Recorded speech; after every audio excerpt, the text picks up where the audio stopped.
ગુજરાતમાં એક એવો રસ્તો પણ છે કે જ્યાં તમે ના પીધેલા હો તોય તમારી ગાડી પીધેલી હોય એવું થઈ જાય, કેમ કેટલી હાલક ડોલક ચાલતી હોય.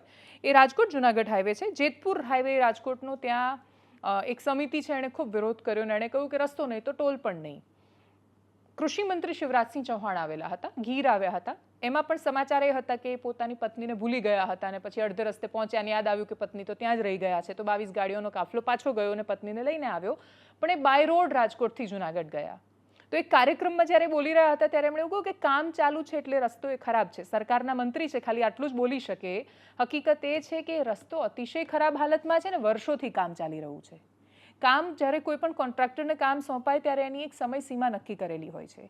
એ સમય સીમા નક્કી થાય ને એને કામ સોંપવામાં આવે, કોઈ પણ પુલ બનાવવાનું કે કશું જ, તો એની પહેલાં સરકારનું દાયિત્વ બને છે કે આજુબાજુના દબાણ દૂર કરે. કોન્ટ્રાક્ટરને તમારે રેડી આપવું પડે છે કે તમને આ બધું જ ચોખ્ખું કરીને આપ્યું, હવે કામ કરવાની જવાબદારી તમારી. બ્રિજ શરૂ થઈ જાય ત્યાં સુધી જમીન સંપાદનના કામ પૂરા નથી થતા.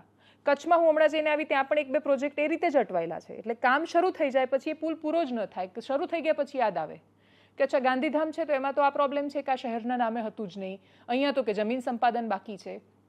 અમુક પાયાની વ્યવસ્થાઓમાં આપણે એટલી બધી ખોરંભે આપણે આખા કામને ચડાવી દેતા હોઈએ છીએ. તો રાજકોટ જુનાગઢ ને જેતપુરના કામ ક્યારે પૂરા થશે કોઈને ખબર નથી. છતાંય ત્યાંથી જે વિરોધના દ્રશ્યો સામે આવ્યા, કરીએ એના પર નજર. રાજકોટ જેતપુર 6 લેન હાઈવેની નિર્માણ કામગીરી શરૂ છે અને દરરોજ લાખો વાહન ચાલકોને અનેક મુશ્કેલીઓનો સામનો કરવો પડી રહ્યો છે. આની અગાઉ જનહિત હાઈવે આંદોલન સમિતિ દ્વારા નેશનલ હાઈવે ઓથોરિટી અને કલેક્ટર ઓફિસે ઘેરાવ કરી અને અમે લાખો વાહન ચાલકોનો અવાજ બન્યા હતા. આજે અમે નેશનલ હાઈવે ઓથોરિટીના નિંદ્રામાંથી જગાડવા માટે હાઈવે ઉપર ચક્કાજામ કરીને જનાક્રોશ ઠાલવ્યો છે. કારણ કે ગઈકાલે જુનાગઢમાં કેન્દ્રીય મંત્રી શિવરાજસિંહ ચૌહાણને આ હાઈવેનો કડવો અનુભવ થતા તેમને માર્મિક ટકોર કરી છે. ત્યારે રાજકોટના સ્થાનિક ચૂંટાયેલા પ્રતિનિધિઓ, સાંસદો અને ધારાસભ્યો આ બાબતે કેમ કાંઈ નથી બોલતા?